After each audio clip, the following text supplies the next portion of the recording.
Good morning, everybody.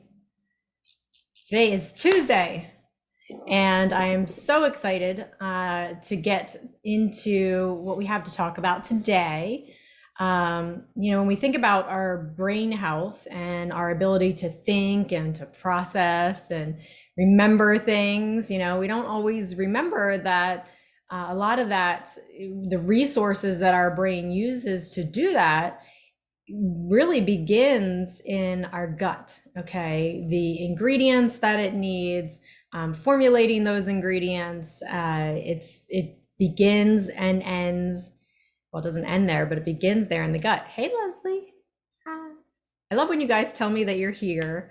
It makes it a lot less lonely. In the virtual world, it's hard to feel that connection. So when you're watching the replays, let me know. It feels great when I see that you guys are on. So definitely be sure to let me know when you watch. So back to our gut health. So we're always looking for ways to optimize our digestion. And so today I decided to talk about stomach acid. It's a huge factor in how our body is able to break food down, how it's able to, in the end, absorb our nutrients and all that stuff. So, and a lot of times we think of, if there's an issue around stomach acid, we just turn it all off. And that's not super helpful because this is one of the ways that our body fights things like bad bugs, right? And it's how our body breaks down food so that we can utilize it as nutrients, right? So normal stomach acid, it creates a pH of about 1.5 to 2.5, but as we age, it declines. It's not as easy for our stomach to be able to maintain that pH. So then as we get older, we're more likely to be taking medications, and a lot of those medications will alter it or stress that process. So we don't want to do that either. Then we have our acid blockers, which are really common and popular, and they really impair your digestion. They may temporarily relieve a symptom to what feels like too much stomach acid, or that burning or the discomfort, but it's making the underlying cause worse. So it's limiting something called pepsin, and that's part of the irritating factor in the symptom. And it's keeping you, the problem is that it also keeps you from doing things like digest protein and absorb your minerals and kill those bad bugs that we mentioned. And these are some pretty important functions that we need to be able to do. So it's definitely best to address the root cause and to heal that instead of just taking something like an acid blocker, because in the end, that's only going to make the issue worse. And whatever is impairing that process, I'm sure that's not the only area that it's wreaking havoc. So the other areas that you may not necessarily feel or realize are still being impaired, like being able to absorb your nutrients. You can't make a direct correlation there, but it's definitely impairing you. If your stomach acid is off, it's impaired in either direction. It's definitely impairing your ability to digest and use your nutrients. So that issue is still happening. And with acid blockers, we're even making that situation worse. So, our stomach acid's our first line of defense. Well, almost first. We'll say half a step beyond. It actually starts in your mouth. Your saliva, your mouth should be acidic too. That's where we start breaking things down, and with the chewing, and then our saliva, that starts breaking things down, and that should be acidic as well. And that's, our first contact with killing off germs and that kind of thing. So, and then it goes to our stomach. So if all of this is too alkaline, then we're going to end up with more bad bacteria that's going to eventually get to the point where it reaches our small intestine. And then we've created situations, where we've got this bacterial imbalance in our gut, and things start happening like SIBO. And we don't want things like that, small intestine, bacterial overgrowth. So we don't want things like that to be able to wreak havoc. So we really want to deal with it where it's at and stop it in its tracks instead of allowing it to go further. Now we also need it to absorb B12 from our food. And when you're deficient in B12, You could have a lot of fatigue, weaknesses, nervous system issues, all that stuff. Now, we also want to make sure that we're consuming B12 in a way that our body was made to absorb, okay? So sometimes we'll see people do them topically with patches or what have you. That's not the best way. Your body doesn't recognize it the same way. It doesn't translate the same exact way. Could you be getting some benefit out of it? Sure, you could be getting some benefit out of it. But would you be getting the same benefit if we were to improve your absorption ability, okay, and then have your body be able to get that nutrient in a natural way, in a way that it was designed to receive it? So no, you're not going to be getting the same result there.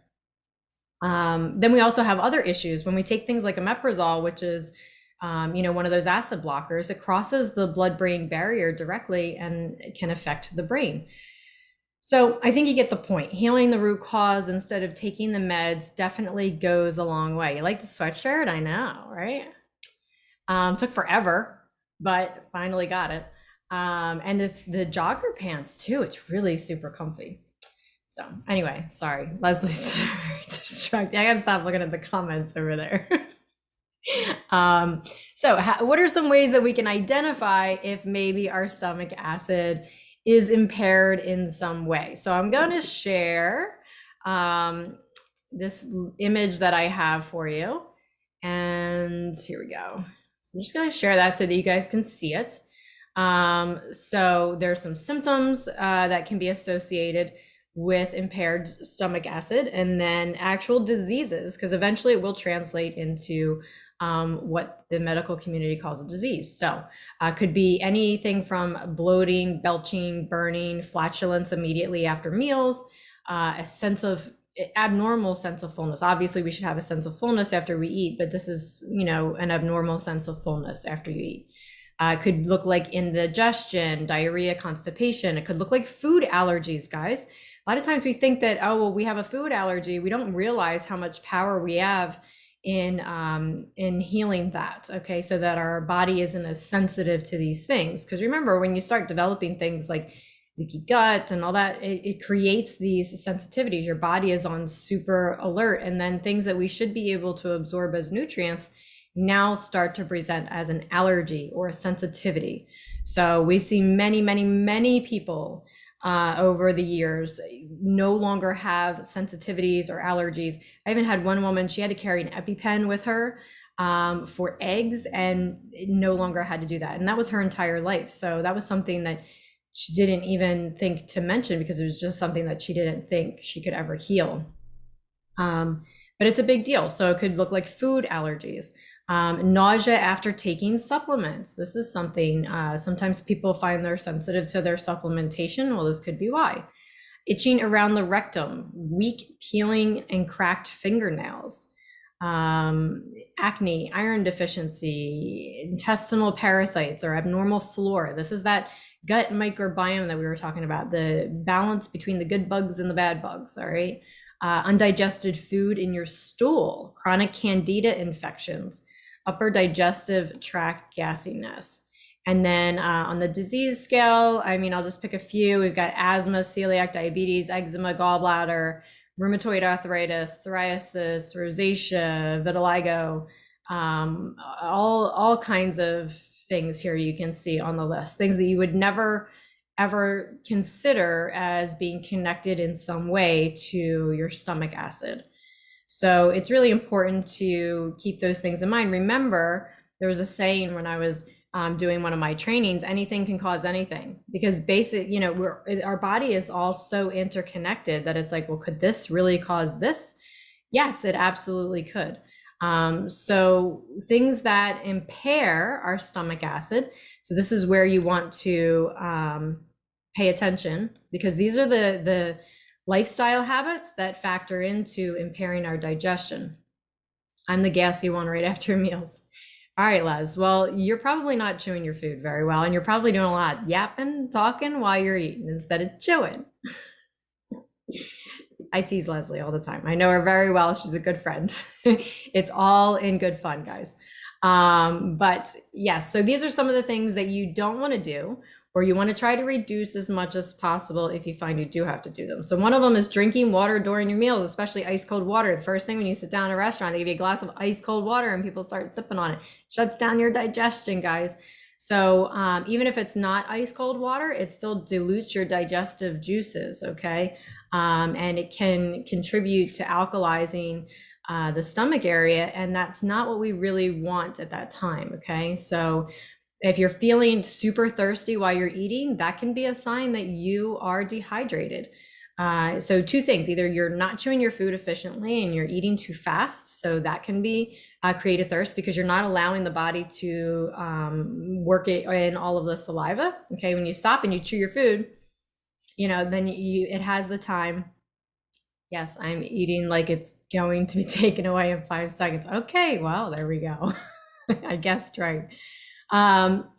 So if you chew your food enough, then your body is going to have the opportunity to incorporate enough saliva to where you won't get thirsty, okay? But if we don't give ourselves that opportunity, then you're gonna get thirsty. Or if you're dehydrated and you're not, that could be a reason why you're not making enough saliva too. So it's something that, you definitely want to take into consideration. So you wanna be drinking your water outside of your meal time, and then you wanna leave about 15 minutes on either side of eating without water. Now, if you do need to drink while you eat, let's say you're still working on getting up to that level of hydration that you need to be, then something like sipping on kombucha can be helpful, something that's fermented and not wine, like kombucha. Okay. So that's one thing that you can do, and that's really going to support this area so that you can digest and break down your food and without impairing your stomach acid. Another thing you can do is calm down. So don't eat when you're stressed, guys. You hold the bulk of your worry, and when you look at Chinese medicine, the bulk of your worry is held in your spleen, stomach, and pancreas. So what happens when you're really stressed out, you're under a lot of stress, what eventually happens? You start getting heartburn and acid reflux, okay? So it just proves the connection over and over and over again, how these two areas are very related, all right? So that's where things like mindful eating come in, stopping and saying grace, taking deep breaths, to switch yourself into that parasympathetic state, letting go of things, not eating when you're stressed, so that it doesn't impair that digestive process.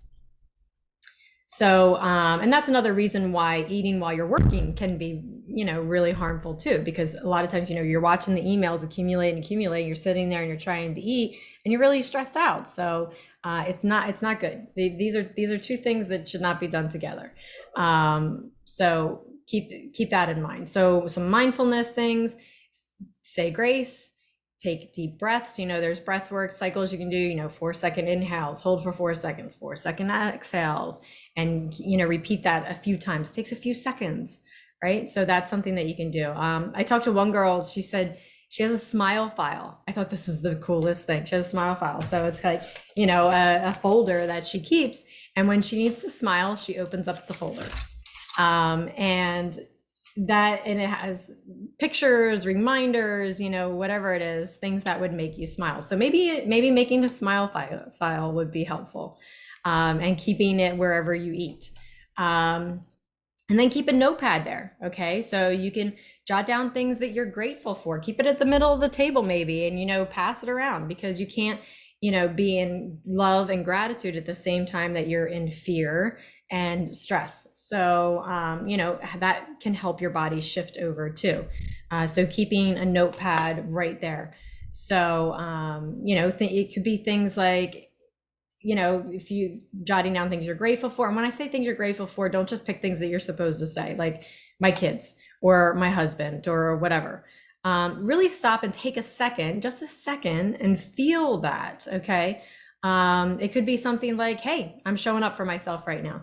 I am taking 5 minutes and I'm going to show up for myself, and I'm going to fuel my heart. I'm going to fuel my gut. I'm going to fuel my brain, with this food that I'm going to place into my body.